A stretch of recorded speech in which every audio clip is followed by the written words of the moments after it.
So I just got back from the World Fitness Project, and I got to tell you, one of the best spectator events I've been to in the past 10 years. Let's talk about it.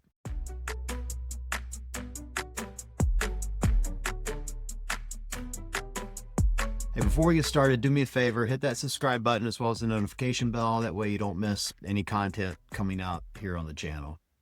So what I thought I'd do today is just start this video with a few disclaimers. Now, I'm not part of the WFP in any capacity whatsoever, and I'm not doing media coverage for them. I haven't been given anything material from them at all. I paid for my own event tickets. I paid for the community event. I paid for my stay in Indianapolis out of my own pocket, as well as having to travel through all those cornfields to get there.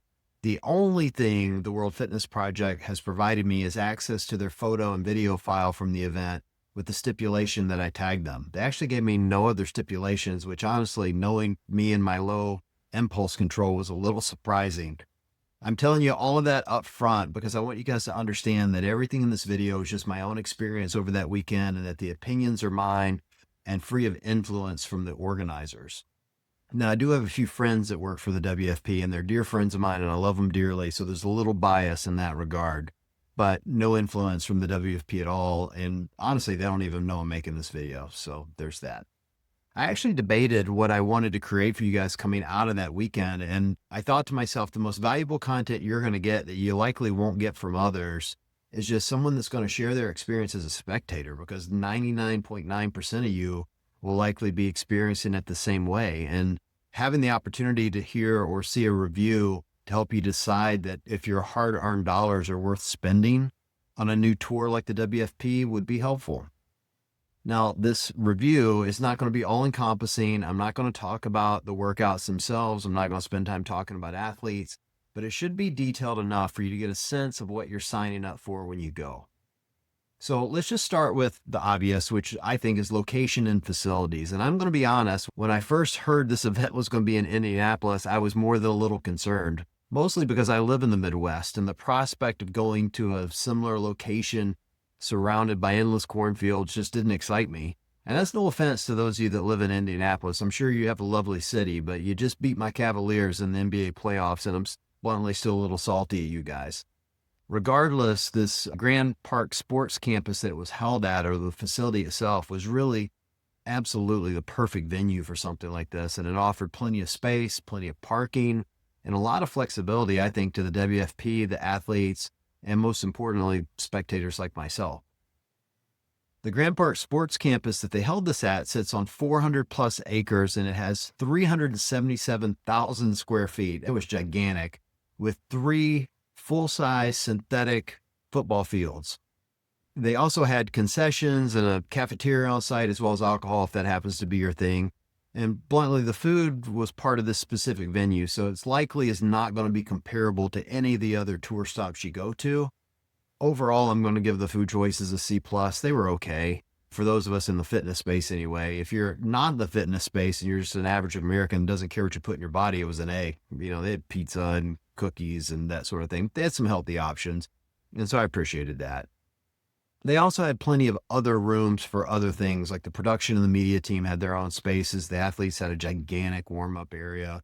But from a spectator perspective, everything we had access to was really conveniently set up. It was basically set up on 2 of those 3 football fields that I mentioned, and they were joined by a tunnel in between them. When you come in to the first field, that's where you enter the event.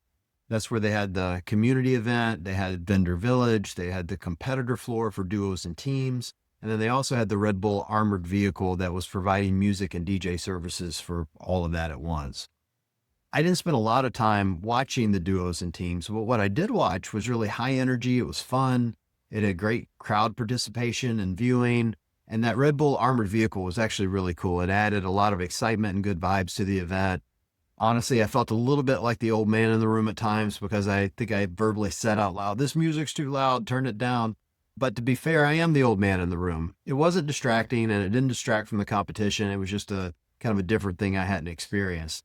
The duos and teams, or at least that event, it felt a little bit to me like a local comp that was being held with a gigantic budget, which it kind of was, to be honest.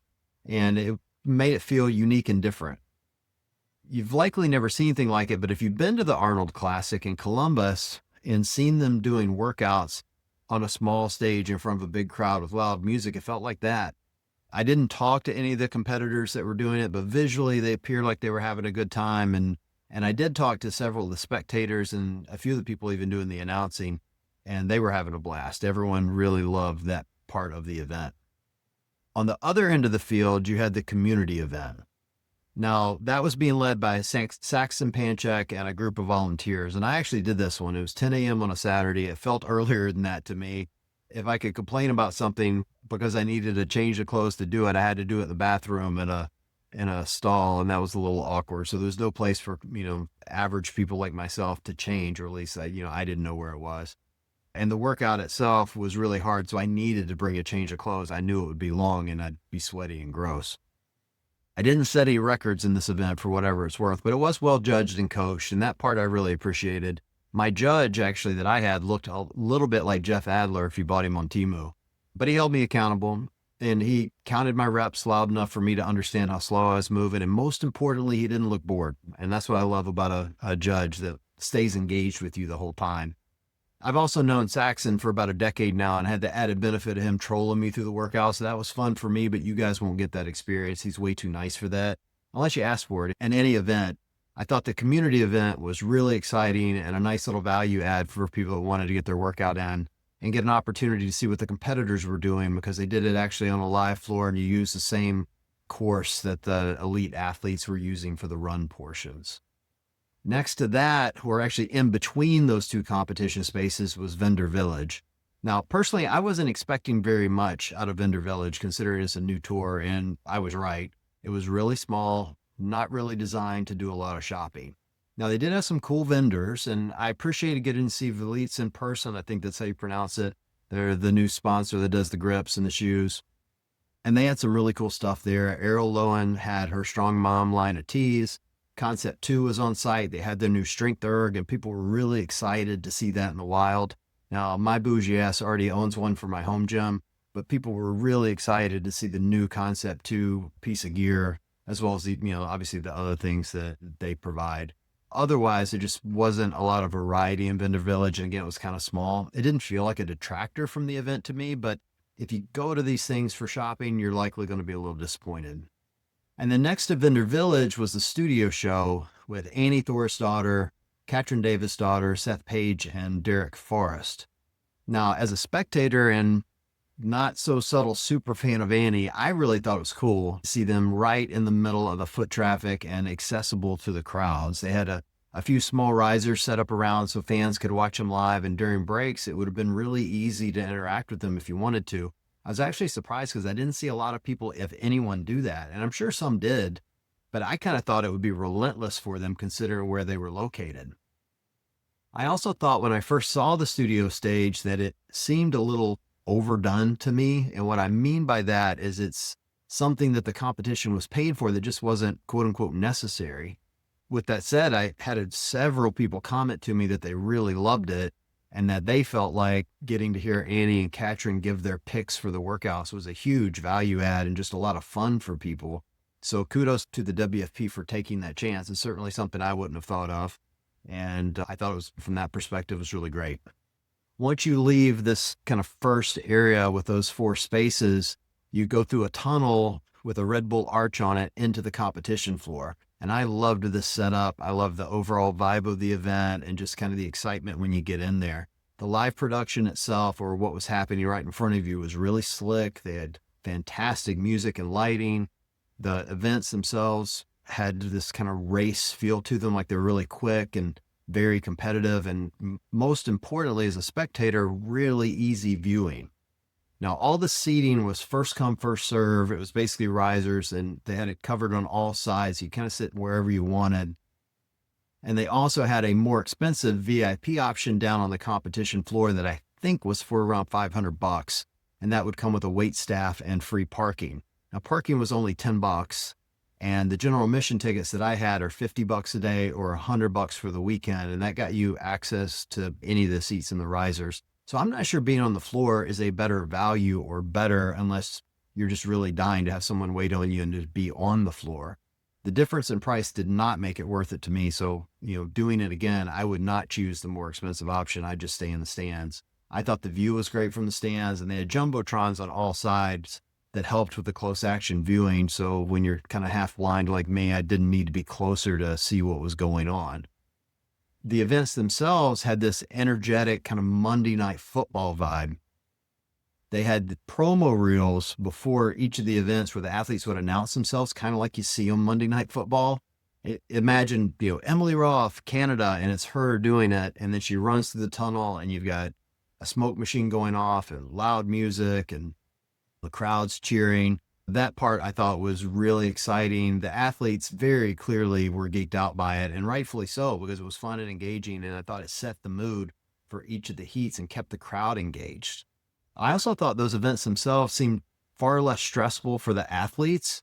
Visually, they just appeared more relaxed and carefree than I've seen them in years past at competitions. And I can really only assume that it's for a couple of reasons. Number one, the entire season's not on the line for most of them. This is the first stop. So you imagine where you go through the tournament event that they normally go through to get to a world championship, and then it's win or lose. In this case, they can go out and just be their authentic selves and compete and do the best they can do. And if they don't do well, they'll have more opportunities down the road.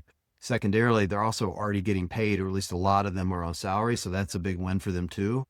And so it allows them maybe to be a little more free in their headspace. Again, I'm speculating here, but visually looking at them, that's what it appeared to me watching them compete.